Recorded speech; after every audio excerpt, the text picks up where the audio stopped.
أشهد أن لا إله إلا الله وحده لا شريك له وأشهد أن سيدنا محمدا عبده ورسوله اللهم صل وسلم على حبيبنا المصطفى سيدنا محمد وعلى آله وصحبه أجمعين رب اشرح لي صدري ويسر لي أمري واحلل عقدة من لساني يفقهوا قولي ربنا افتح بيننا وبين قومنا بالحق وأنت خير الفاتحين سبحانك لا علم لنا إلا ما علمتنا إنك أنت العليم الحكيم ولا حول ولا قوة إلا بالله العلي العظيم أما بعد Al-Imam Nazir dan seluruh hadirin kuasa pimpinan masyarakat setempat, Tuan Haji, Puan Hajar, ibu-ibu, bapa-bapa, saudara, adik-adik, tetamu pilihan Allah Subhanahu wa taala sekalian. Alhamdulillah, summa alhamdulillah, summa alhamdulillah, segala puji bagi Allah di atas segala nikmat kurnia yang Allah berikan kita, yang mana Allah Ta'ala tak minta apa-apa pun. Dia bagi kita mata, dia tak minta apa-apa bayaran. Dia bagi semua anggota tubuh kita, dia pun tak minta bayaran. Cuma dia minta kamu fikir satu perkara. Perkara apa? Kenapa Allah bagi semua ni kepada kita?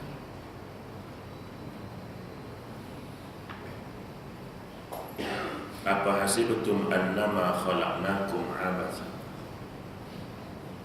wa annakum ilaina la turja'un? Apakah kamu mengira, kata Allah, kami buat semua benda ni tak ada tujuan apa-apa? Dan jangan kamu sangka bila kamu buat ikut suka kamu, kamu takkan balik jumpa aku, kata Allah. Jadi dua persoalan yang Allah tanya kat situ, iaitu sangkaan manusia kepada kehidupan kita ni. Pertama, jangan sangka Allah buat benda semua ni tak ada tujuan. Dia bagi kat kita mata, badan, telinga, segala benda ada tujuan. Begitu juga jangan ada yang menyangka kamu tak balik jumpa aku, maknanya kita akan balik jumpa dia, kan? Bila balik jumpa Allah, kita kena bawa apa yang Allah nak kita bawa, bukan kita bawa apa yang kita rasa nak bawa. Jadi pada malam ni saya nak sambung sikit lah kuliah saya pada beberapa bulan, saya tak ingatlah, 2-3 minggu lepas.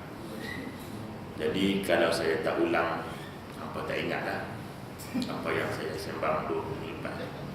Tak payah 2-3 minggu lepas, semalam saya tanya apa tak ingat. Jadi elok tak saya tanya lah, terus cakap, terus sambung, terus tunggu jawapan apa saja, aku pengalaman siapa. Jadi kali ini saya nak cakap tentang satu benda yang hari ini semua kena mikir. Dia sebelum ni fikir tapi malam ni kita fikir berat sikit lagi lah. Allah Subhanahu wa ta'ala, dia cipta manusia. Dia cipta manusia dan manusia itu dia ada mukjizat dia. Mukjizatnya bukan mukjizat Rasul tu, mukjizatnya makna keistimewaan dia. Jadi Allah buat manusia ni dia ada keistimewaan dia. Apa istimewanya manusia? Pertama sekali, berdasarkan kepada ayat Allah Ta'ala, maka istimewanya manusia ini kerana dia dicipta oleh Allah sebaik-baik kejadian. Laqad khalaqnal insana fi ahsani taqwim. Aku cipta manusia sebaik-baik kejadian. Sama ada rupa bentuknya baik, tak ada makhluk yang lebih baik, cantik daripada orang, tak ada. Dan penciptaan manusia itu pula Allah buat cukup istimewa. Kita ambil contoh, tak ada satu makhluk atas dunia ni yang makan macam manusia makan. Yang ni makan dengan tangan. Ada orang kata beruk pun makan dengan tangan.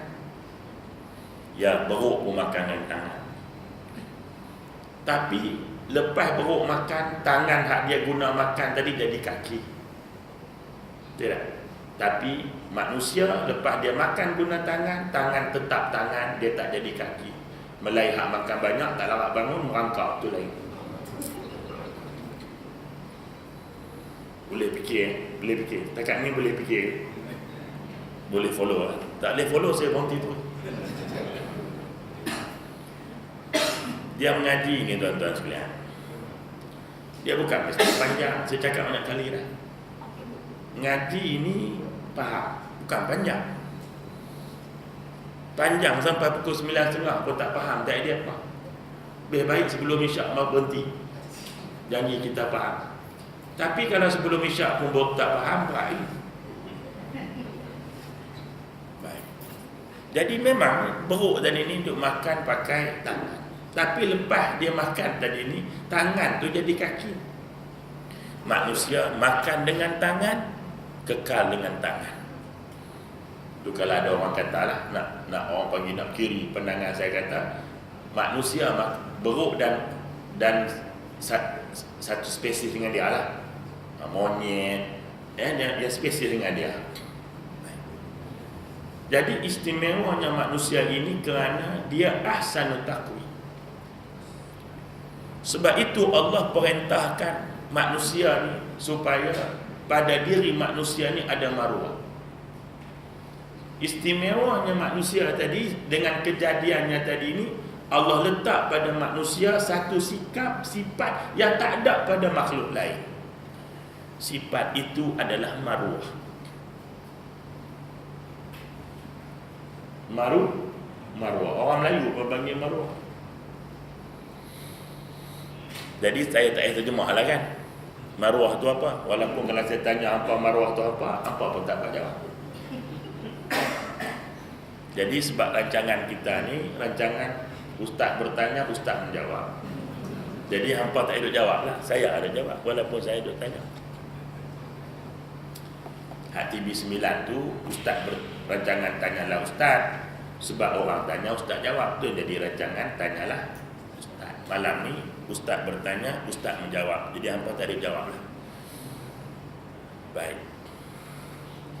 Jadi yang nama maruah tadi ni satu benda yang mesti kita tutup. Pertama, maruah dari sudut fizikal tubuh. Maruah pada fizikal tubuh namanya aurat. Jadi maruah pada batang tubuh ni nama dia aurat. Dan aurat ni semua orang tahu, dia wajib ditutup. Sebab apa? Itulah maruah kita. Bila aurat tak tutup, bahawa kita sudah hilang maruah.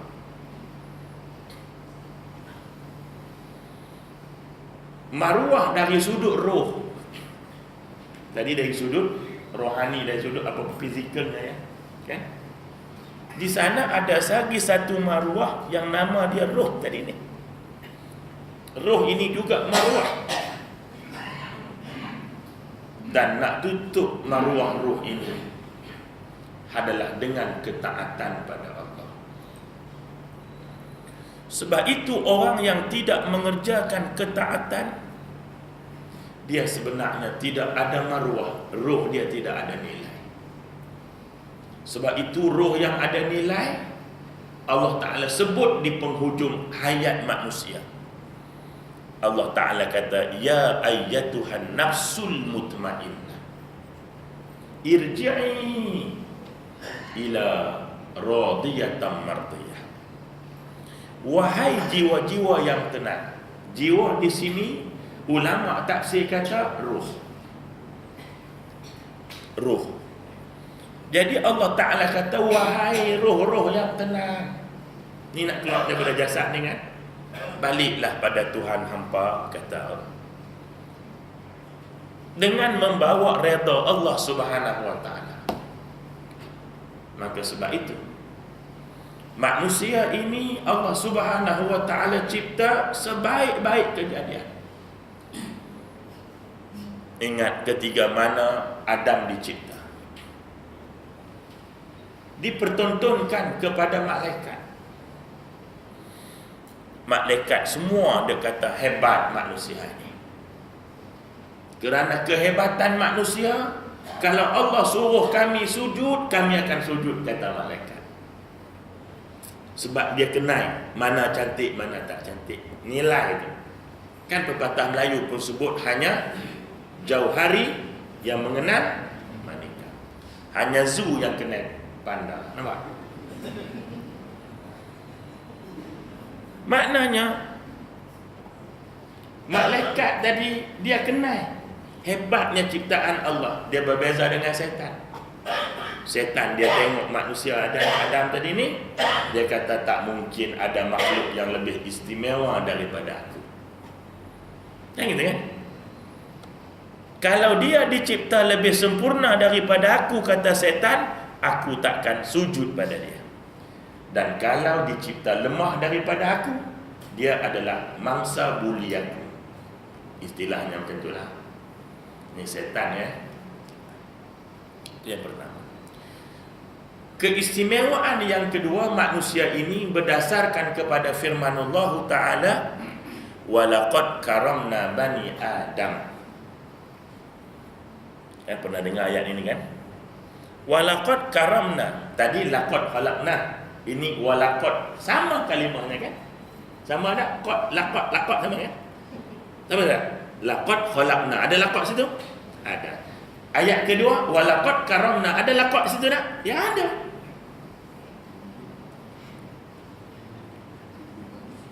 Jadi maknanya, sesungguhnya kata Allah, kami memuliakan Bani Adam tadi ni. Kami memuliakan Bani Adam. Siapa Bani Adam? Orang. Tu Bani Adam. Orang. Baik. Maka di mana kemuliaan manusia tadi ni? Di mana? Pertamanya ialah pada akalnya. Apa makna akal? Akal ni makna dia apa? Hak kita duk sebut akal. Makna akal ni apa? Bukan fungsi akal. Makna akal tu, aqala tu maknanya apa? Tak saya jawab. Saya nak jawab. Pendi dia jawab pula. Saya jawab.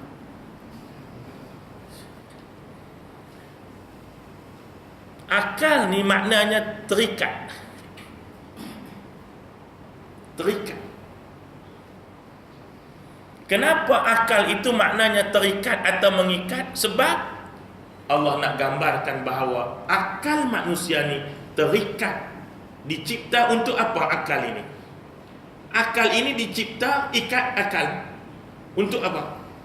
Untuk memahami perintah Tuhan. Akal ni Allah cipta untuk dia faham perintah Tuhan. Bukan nak banyak akal. Lah banyak akal. Jadi akal tu sendiri maknanya terikat. Kenapa?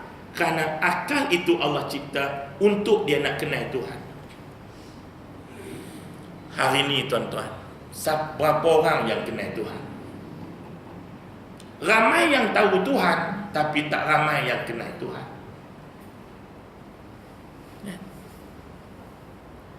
Tanya semua orang tahu, man khalaqas samawati wal ard la yaqulanna Allah. Kan? Kalau ditanya hatta pada orang kafir pun kata Allah, siapa yang buat alam ini? Nescaya mereka akan kata Allah yang buat. Jadi tahu, semua tahu. Makcik tahu tak? Makcik pula. Anti tahu tak?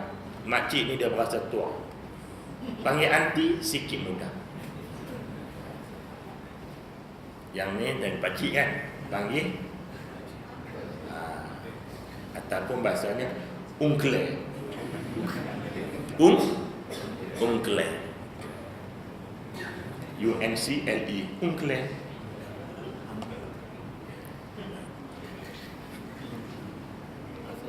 Itu bahasa apa tak tahu je lah. Baik. Jadi anti belakang tu tahu tak tutup aurat wajib, tahu kan? Tapi kenapa tak tutup? Kenapa biar anak perempuan buka? Tahu tu. Dia tahu, tapi dia tak kenal hukum Tuhan. Ramai orang yang tahu Allah tapi tak kenal Allah. Kalau kita kenal Allah, tak ada laki-laki yang sembahyang tak pakai baju. Ni pakai kain plekat, baju tak pakai. Siapa dia? Wallahualam. Saya tak nak kata apa siapa, mungkin pandai lah barangkali. Maknanya Allah Subhanahu wa taala tadi cipta akal untuk apa? Mengenal ataupun memahami perintah Tuhan. Sebab itu Allah tak bagi akal saja. Dia bagi 3 panca indera yang disebut dalam Quran sebanyak 14 kali. Yang kalau Allah nak sesatkan orang itu, 3 benda inilah yang dia akan tutup. Tengok firman Allah Ta'ala. Apa kata Allah dalam Quran?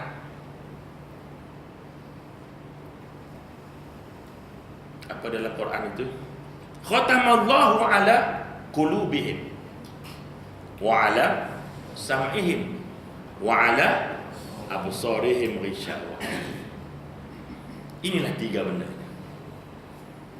Pendengaran, penglihatan, dan hati. As-sam'u wal basar wal fu'ad. 14 tempat yang Allah dahulukan kalimah sama, mendengar. Sebab itu orang yang tak nak dengar, pandangannya akan jadi kosong. Pandangannya akan jadi kosong. Baik. Ayat yang pertama turun pada Nabi.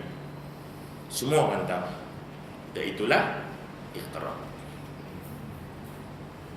Di sini ada sedikit perbahasan ulama. Bila sebut baca, biasanya mesti ada tulis kan? Betul tak? Bila sebut baca, mesti ada benda kena tulis, baru boleh baca. Baca apa? Jadi ada pendapat mengatakan Jibril itu bawa tulisan, ditunjuk ke Nabi, Iqra. Ada yang kata Jibril sebut Iqra, Nabi kata aku tak pandai baca, akhirnya Jibril membacakan, Nabi dengar. Yang gitu kan?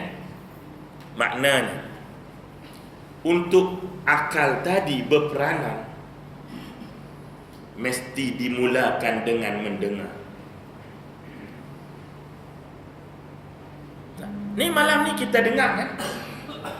Dengar ni bukan baca, dengar. Kita dengar. Maka bila kita dengar, baru akal kita bergerak. Sebab tu Nabi kata orang yang mendengar itu lebih faham daripada orang yang bercakap. Sebab tu tuan-tuan lebih faham daripada saya. Walaupun saya minta terang balik hampa tak faham, tapi hampa lebih faham pada aku.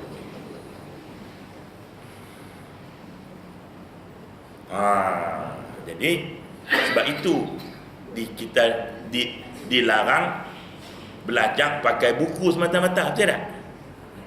Baca buku seorang-seorang, dilarang kita tu. Sebab apa? Dibimbangi guru kita itu adalah syaitan. Sebab tu kena dengar, baca buku tak faham kena tanya, kena terang, ataupun mengadap buku talaqin mengadap kita supaya kita dengar. Bila kita dengar, barulah akal kita akan bergerak, berfungsi. Ni macam-macam duk fikir kan. Bila saya sebut ni, saya duk fikir, semua fikir. Tak ingat lain lah, semua fikir.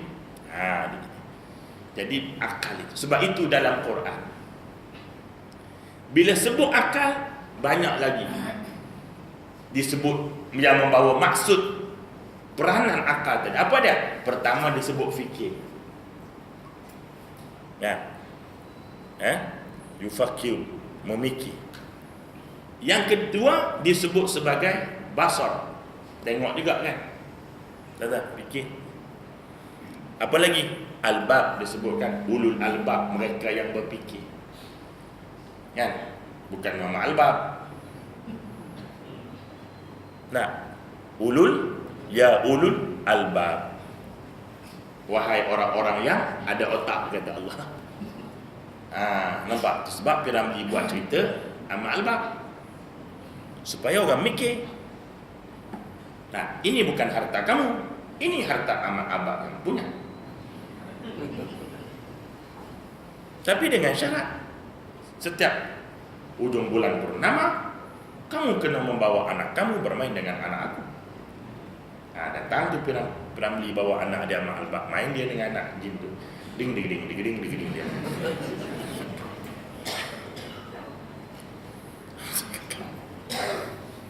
Jadi maknanya albab itu orang berfikir.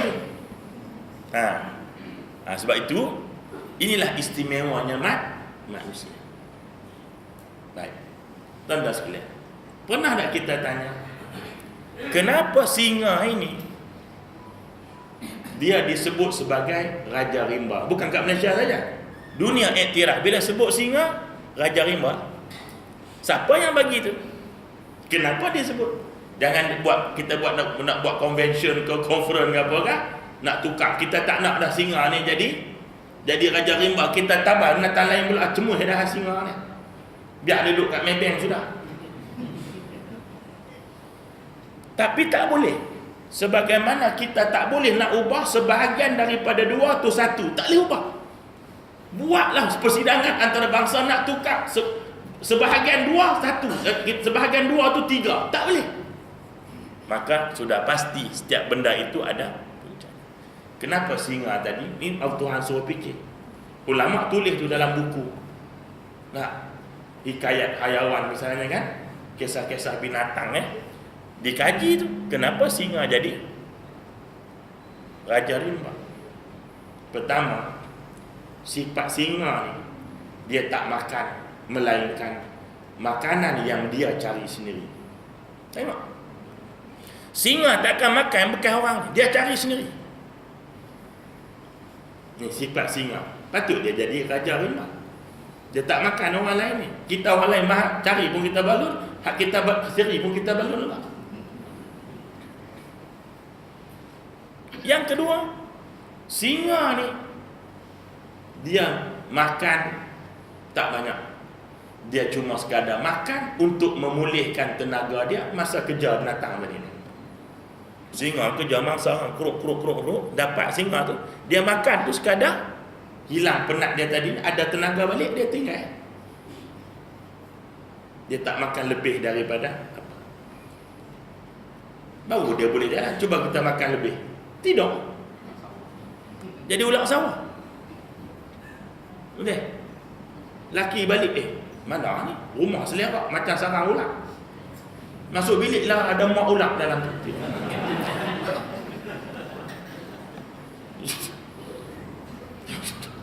Masuk rumah selerak, Kerja pukul 5 selewat. Oh, macam sarang ulang. Awak lah, dia kata semak sarang ulang.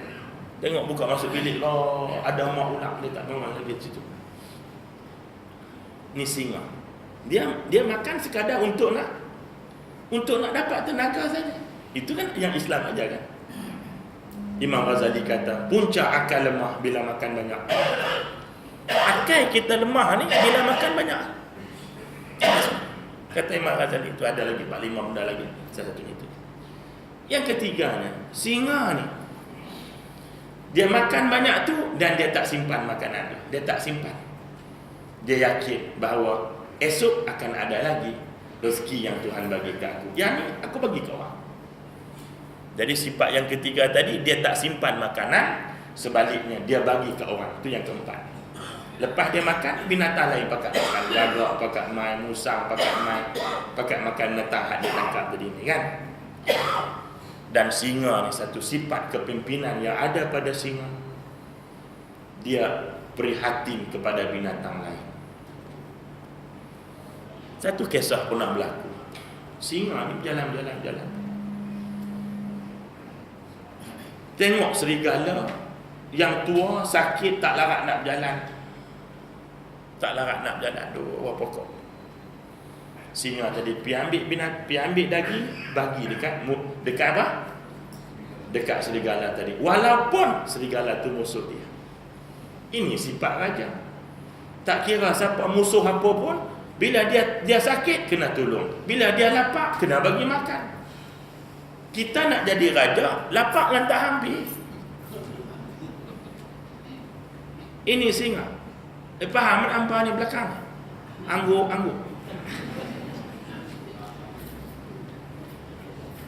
Jadi maknanya tu ada satu cerita. Ada satu budak muda ni dia pemalas kerja. Tidur makan, makan tidur. Jadinya ayah dia kata hang ni apalah nak jadi dia tak. Kerja tak nak kerja duk makan ni setara pak ada tak apa, esok pak mati nak macam mana? Pilah cari kerja. Dia pun tak apalah duk, tak tahan ayah dia merepek banyak sangat. Pi cari kerja. Pi cari kerja, nampak tadi ni. Serigala hak sakit tadi ni. Duk sakit tapi singa duk bagi makan, dia terus balik. Dia kata awak balik tak kerja, kata ayah dia.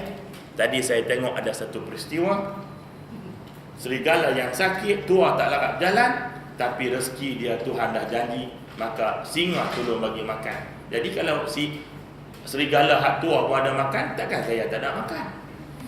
Ni budak tadi ni pandai cakap.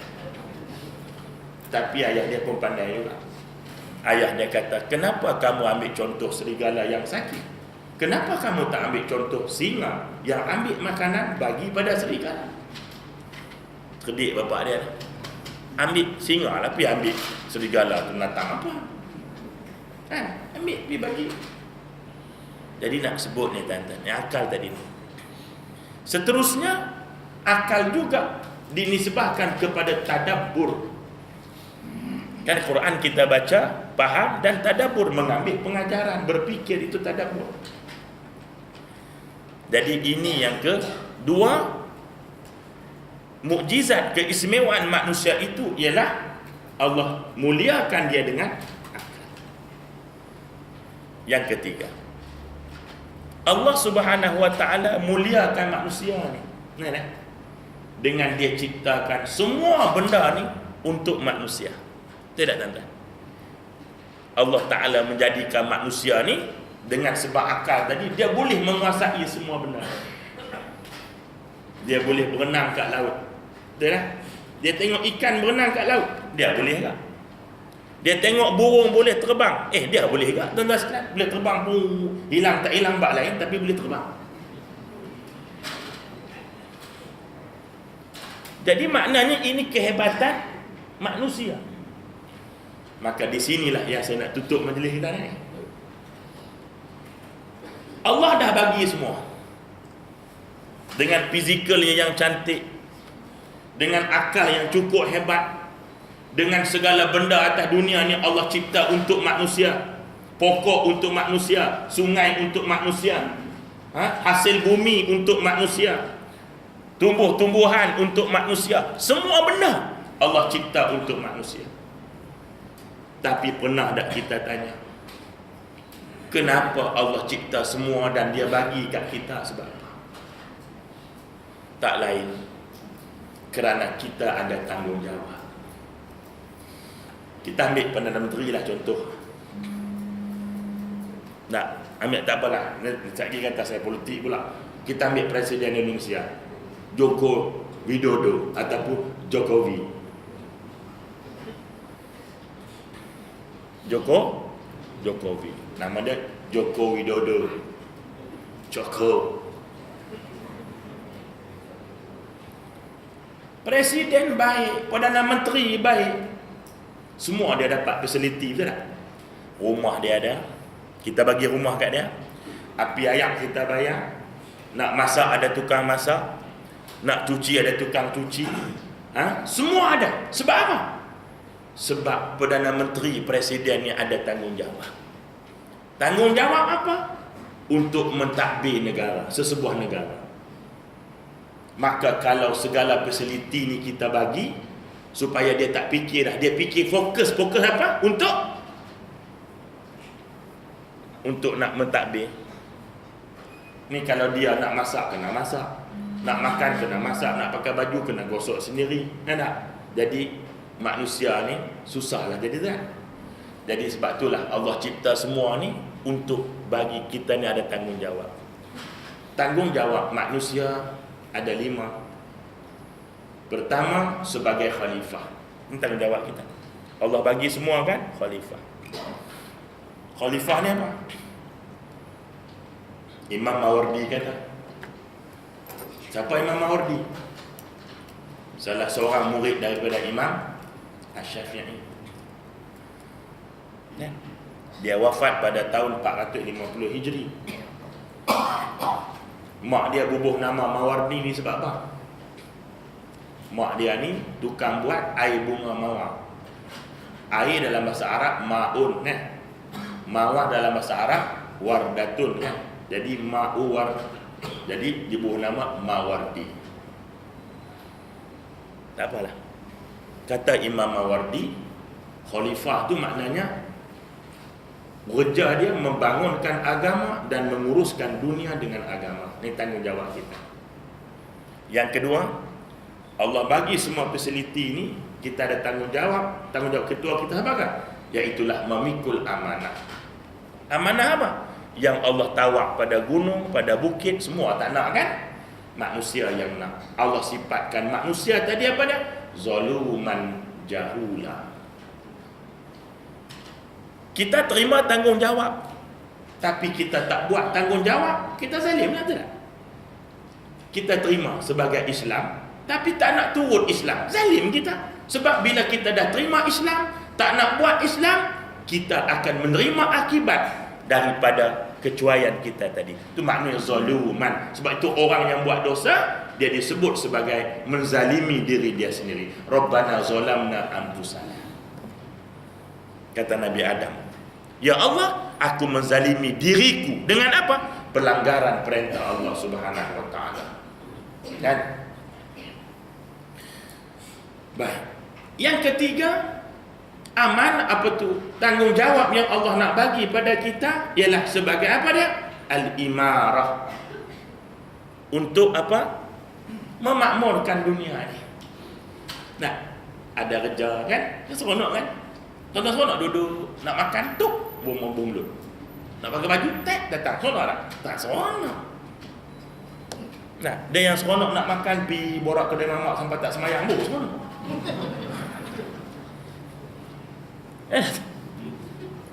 Kalau tak seronok takkan sampai berjam-jam duduk kalau tak seronok. Ni tapi keseronokan itu tidak berpandukan kepada tanggungjawab yang Allah nak bagi tadi. Kita ni tanggungjawab kita nak mahu apa? Kerja untuk Allah. Apa maksud imarah tadi?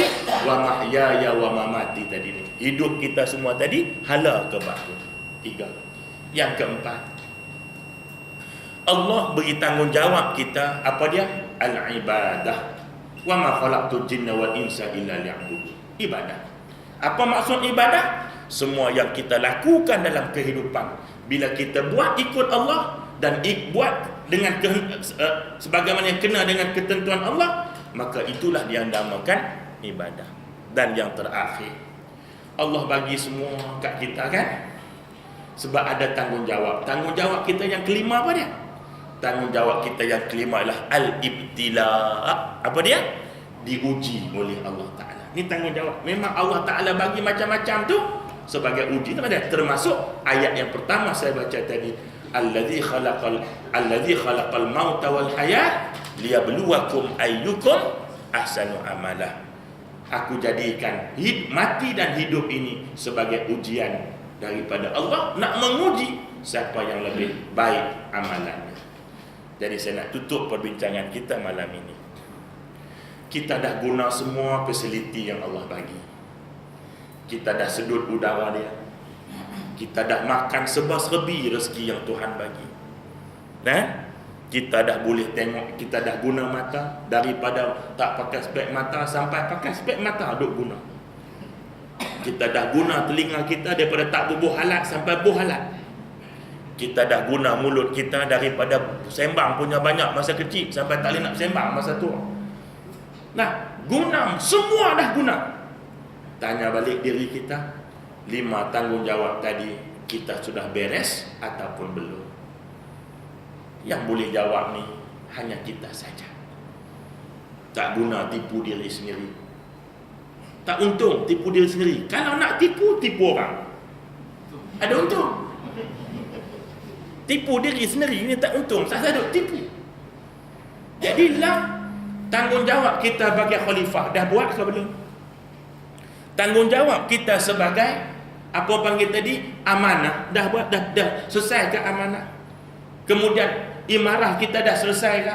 Tuan-tuan sekalian, ibadah kita dah tunai dah ke? Dan bagaimana status kita bila diuji oleh Allah Subhanahu wa taala?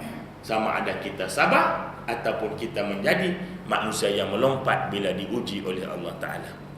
Mudah-mudahan kita menjadi hambanya yang taat, tuan-tuan sekalian. Dan ingat kata Sufyan As-Sauri,